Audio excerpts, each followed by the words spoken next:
से ही चलते हैं। ऊंचा कुल, कुलीन, बड़ा आदमी, महान आदमी किसको माना जाता है? जो जैसा बोलता है वैसा करता भी है। मनस्येकम वचस्येकम कर्मण्येकम सज्जनानाम। मनस्यन्यत वचसन्यत कर्मण्यन्यत दुर्जनानाम। मन में कुछ और होता है, बोलते कुछ और है, करते कुछ और ही है, और फिर खुश भी होते हैं। बोल चूना लगा दिया मैंने उसको नहीं लगाया, खुद को लगा लिया, उसका क्या बिगड़ेगा। मक्खन लगा दिया उसको, चूना लगा दिया उसको, ऐसे मतलब अपने आप को शाबाशी देते हैं।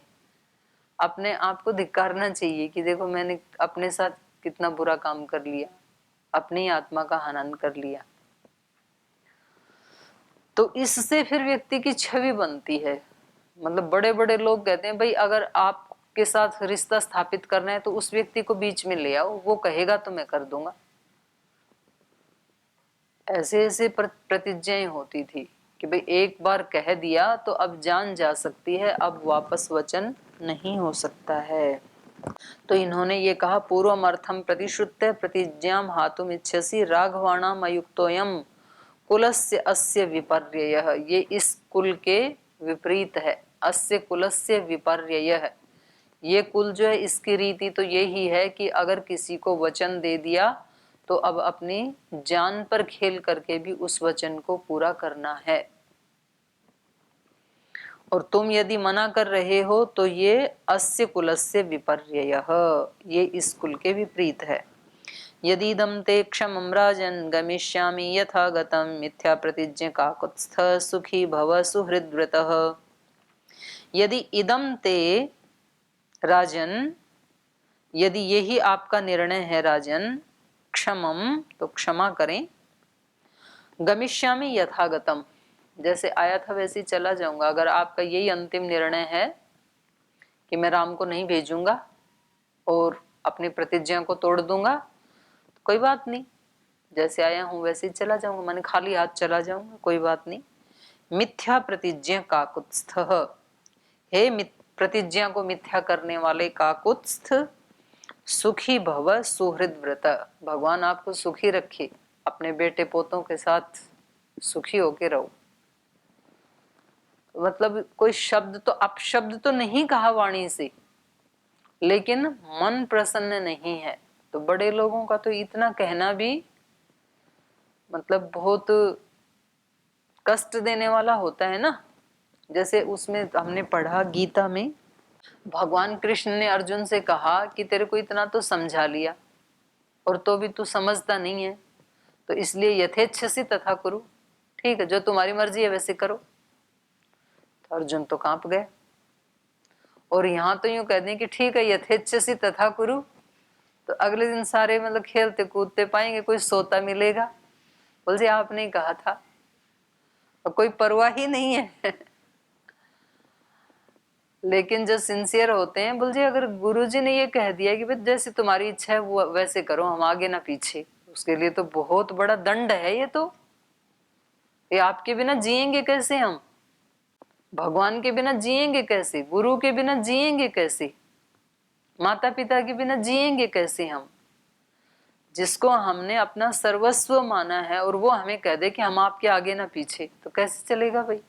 और चलो उसकी बात तो छोड़ो, जिनके साथ हम रहते हैं, भाई बहन हैं या उधर रहते हैं तो और जो दूसरे संबंध हैं, बच्चे हैं, पिता पुत्र हैं, पति पत्नी हैं, पड़ोसी अड़ोसी हैं, तो कोई व्यक्ति जिनके साथ हमारा संपर्क होता है, संबंध होता है, वो कहते हैं हमें आपसे कोई लेना देना नहीं, आपको जैसे रहना है वैसे रहो, तो उससे अच्छा थोड़ी लगता है व्यक्ति को। अच्छा तो तब लगता है जब दूसरे अपने को अपनी तरह से ही संभाल के रखें, दूसरे कहें कि हम हैं ना आपके साथ, तुम निश्चिंत होकर के रहो, तुम्हारे को संभालने वाले हम हैं ना, तो व्यक्ति को कैसा लगता है। और कई बार हमें नहीं पता, हम आगे ना पीछे आपके, तो फिर कैसा लगता है। तो आचरण कैसा करना चाहिए ताकि कभी ये सुनने को ना मिले कि हम आपके आगे ना पीछे। आचरण व्यक्ति को ऐसा करना चाहिए कि वो आपके बिना मांगे बिना बोले कोई आपको इतना ज्यादा आपका केयर टेकर हो, आपकी जिम्मेदारी लेने वाला हो। तो इसलिए इन्होंने कहा कि ठीक है मैं चला जाऊंगा, जैसे आया था वैसे खाली हाथ चला जाऊंगा। लेकिन प्रतिज्ञा को झूठा करने वाले मिथ्या प्रतिज्ञ, देखो संबोधन ही कैसा कर दिया, मिथ्या प्रतिज्ञा सुखी भव।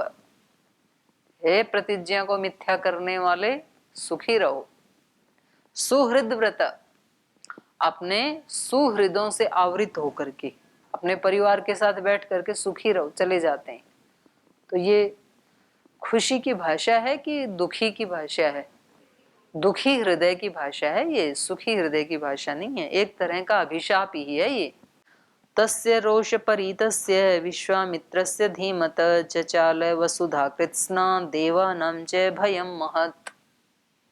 तो जो बड़े लोग होते हैं उनका गुस्सा भी कुछ महत्व रखता है, उसकी कुछ कीमत होती है, ऐसे नहीं करते हैं वो। तो यहाँ तो धरती कांप गई उनके रोष से, नाराज हुए तो। कृत्स्ना वसुधा चचालय, पूरी वसुधा चलायमान हो गई, कांप गई। तस्य रोष परितस्य, रोष परित विश्वामित्रस्य धीमत, उस धीमान बुद्धिमान विश्वामित्र के रोष से प्रभावित होकर के, रोष परितस्य विश्वामित्रस्य धीमत तस्य कृत्स्ना वसुधा चचालय, सारी पृथ्वी ही एक तरह से चलायमान हो गई, चचालय कांप गई। देवानाम च भयम महत, और देवों को भी महान भय लगने लगा कि भी अब क्या होगा, ये तो नाराज हो गए विश्वामित्र जी। तो देवानां च भयं महत्। त्रस्त रूपं तु विज्ञाय जगत् सर्वं महान् ऋषि नृपतिं सुव्रतो धीरो वसिष्ठो वाक्यम् अब्रवीत्। त्रस्त रूपम सर्वम जगत विज्ञाय, तो इस प्रकार से सारे जगत को ही त्रस्त रूप जान करके, भयत्रस्त, उनके ऋषि के नाराज होने से, क्योंकि इनका जो ऐसे योगी ऋषि संत महात्मा होते हैं उनका ओरा इतना विशाल होता है, तो उसका प्रभाव फिर उतनी ही दूर तक पड़ता है। जिसकी जितनी सामर्थ्य है उतनी दूर तक ही तो उसका प्रभाव पड़ेगा ना। तो जिसकी जितना बड़ी प्रतिभा है तो उसकी उसकी खुशी का, उसके आनंद का, उसकी तपस्या का, उसके गलत काम का प्रभाव भी उतना ही बड़ा होता है जो जितने बड़े पद पे होता है। तो कोई छोटा मोटा कोई सामान्य व्यक्ति कोई त्रुटि कर दे तो उसका प्रभाव बहुत थोड़ी दूर तक जाता है, और कोई ऊंचे पद पे बैठने वाला त्रुटि करे तो उसका प्रभाव बहुत दूर तक जाता है, क्योंकि बहुत लोगों की आशाएं आहत होती हैं, बहुत लोगों का विश्वास आहत होता है उससे। तो जैसे जैसे व्यक्ति ऊंचा उठता है साधना की दृष्टि से, पद की दृष्टि से, प्रतिष्ठा की दृष्टि से, उतनी उतनी उसकी जिम्मेदारियां भी बढ़ जाती हैं। इसलिए जो भी सिर ताज पहनता है ना, तो समझ लो ये कांटे पे सोने जैसा है, कैसा भी ताज हो वो। कोई परिवार का ताज पहनता है, परिवार का मुखिया है, तो उसकी जिम्मेदारियां बढ़ जाती हैं। बच्चों की इतनी जिम्मेदारी नहीं होती है, घर में क्या होगा। तो कोई किसी दायित्व का, किसी पद का ताज पहनता है, कोई सीएम है, पीएम है, एमपी है, एमएलए है, डीएम है, प्राइम मिनिस्टर है, राष्ट्रपति है, तो बहुत ऊंचे पद पे है ना। तो उससे कोई त्रुटि हो जाए तो फिर वो तो सदियों तक भोगनी पड़ती हैं। तो इसलिए इनके नाराज होने से त्रस्त रूपम तु सर्वम जगत विज्ञाय, सारे जगत को त्रस्त रूप जान करके महान ऋषि, जो वशिष्ठ ऋषि हैं, महान ऋषि हैं, वो नृपतिम सुव्रत धीर वशिष्ठ वाक्यम अब्रवीत। तो ये वशिष्ठ ऋषि के विशेषण हैं। कैसे हैं वो? धीर हैं, सुव्रत, व्रतों का पालन करने वाले हैं, अच्छे व्रतों का पालन करने वाले हैं।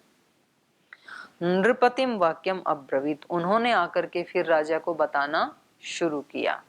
क्या बताया उन्होंने? इक्ष्वाकुणां कुले जात साक्षात् धर्म इवा परः धृतिमान् सुव्रतः श्रीमान् न धर्मं हातुमर्हसि त्रिषु लोकेषु विख्यातो धर्मात्मा इति राघवः स्वधर्मं प्रतिपद्यस्व न धर्मं वोढुमर्हसि प्रतिश्रुत्य करिष्येति उक्तं वाक्यम् अकुर्वतः इष्टापूर्तवधो भूयात् तस्मात् रामं विसर्जयः कृतास्त्रम् अकृतास्त्रं वा नैनं सक्षन्ति राक्षसाः गुप्तं कुशिकपुत्रेण ज्वलेनामृतं यथा एष विग्रहवान् धर्म एष वीर्यवतां वरः एष विद्याधिको लोके तपसश्च परायणम्।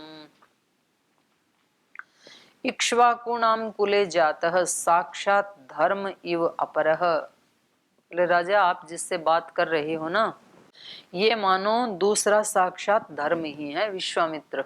धर्म का दूसरा रूप, धर्म का सगुण साकार रूप मतलब विश्वामित्र। धृतिमान, सुव्रत, श्रीमान, न धर्मम हातुम अर्हसि। तो ऐसा व्यक्ति आपके सामने खड़ा है और आप भी धृतिमान हैं, आप धैर्य वाले हैं भाई। सुव्रतः, अच्छे व्रतों का पालन करने वाले हैं। श्रीमान, श्री से युक्त हैं, इसलिए न धर्मम हातुम अर्हसि, आपको भी अपना धर्म इनके सामने छोड़ना नहीं चाहिए। धर्म को खो करके आप पुत्र को प्राप्त करोगे तो पुत्र आपको अच्छा नहीं लगेगा फिर। तो ये एक लंबा चौड़ा उपदेश इन्होंने दिया, जो कि प्रत्येक गुरु को करना चाहिए। अपने शिष्य को कहीं नीची दिशा में जाता हुआ देख करके उसको अपनी तरफ से एक बार उपदेश करना चाहिए, आगे फिर वो जैसा भी करे। तो इसको हम कल पढ़ेंगे, आज यहीं विराम देते हैं पाठ को।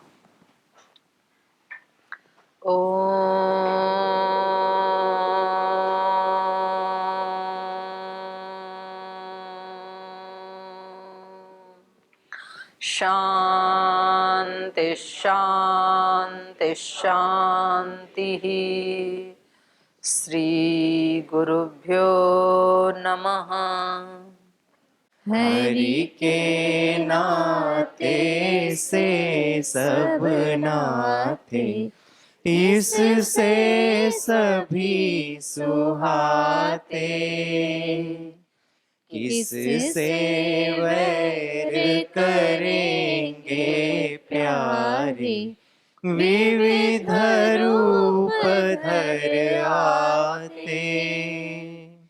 किससे वैर करेंगे प्यारे, विविध रूप धर आते। स्वार्थ बिना जो सबकी सेवा करते नहीं अघाते। स्वार्थ बिना जो सबकी सेवा करते नहीं अघाते। पर दुख दुखी सुखी पर सुख में, वो जन हरि को भाते। पर दुख दुखी सुखी पर सुख में, वो जन हरि को भाते। हरि के नाते से सब नाते, इससे सभी सुहाते। किससे वैर करेंगे प्यारे, विविध रूप धर आते। विविध रूप धर आते। विविध रूप धर आते। ओम श्री गुरुभ्यो नमः।